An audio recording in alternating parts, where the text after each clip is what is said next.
4 மாதங்களில் 680 பேர் கைது என்பதாக அவர் தெரிவித்த கருத்தும் இன்று தினம் முக்கியமான செய்தியாக இடம்பெடுத்திருப்பதை நாங்கள் காணக்கூடியதாக இருக்கிறது. இது தொடர்பாக நாங்கள் விரிவாக பார்க்கலாம். போலீஸ் ஆணைக்குழுவுக்கும் போலீஸ் மா அதிபருக்கும் இடையில் முரண்பாடு ஏதும் கிடையாது. அரசியல் தலையீடுகளில் இருந்து போலீஸ் சேவை விடுவிக்கப்பட்டிருக்கிறது. கடந்த 4 மாத காலப்பகுதியில் மாத்திரம் பல்வேறு குற்றச்செயலில் ஈடுபட்ட 680 பேர் கைது செய்யப்பட்டிருப்பதாக பொதுமக்கள் பாதுகாப்பு பாராளுமன்ற விவகாரங்கள் அமைச்சர் ஆனந்த விஜயபால் அவர்கள் தெரிவித்திருக்கின்றார். அது மேலும் சில விடயங்களை அவர் சுட்டிக்காட்டுகின்றார். போலீஸ் சேவை சுயாதீனமாக செயற்படுகிறது. அரசியல் தலையீடுகள் ஏதுமில்லாமல் போலீசார் தற்போது சுயாதீனமாக முறையில் செயற்படுகிறார்கள்.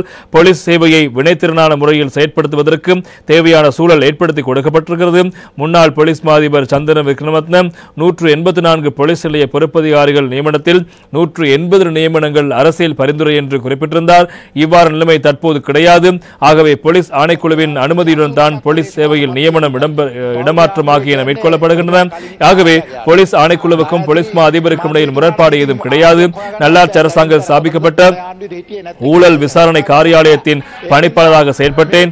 1200 விசாரணை கோப்புகள் தயாரிக்கப்பட்டு அவற்றில் 500 கோப்புகள் லஞ்ச ஊழல் விசாரணை ஆணைக்குழுவுக்கும் நிதி குற்றப்புலனாய்வு பிரிவுக்கும் மேலதிக விசாரணைகளுக்காக கையளிக்கப்பட்டன.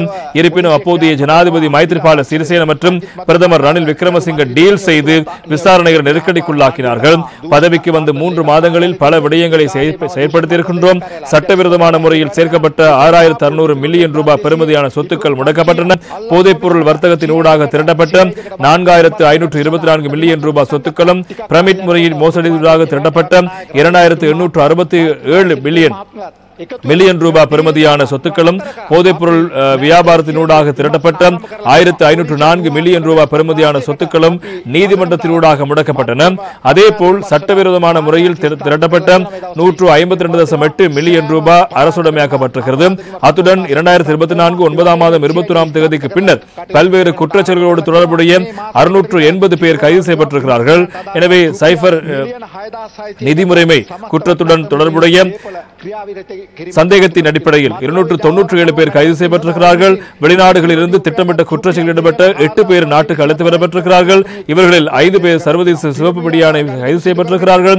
எனவே பாதாள குழுக்களின் செயற்பாடுகளை கட்டுப்படுத்த தடுப்பதற்கு தேசிய மற்றும் சர்வதேச மட்டத்தில் விசேட கவனம் செலுத்தப்பட்டிருப்பதாகவும் நேற்று தினம் ஆனந்த விஜயபால் அமைச்சர் அவர்கள் பாராளுமன்றத்தில் எதிர்க்கட்சிகளின் கேள்விகளுக்கு பதில் வழங்கியிருந்தார்.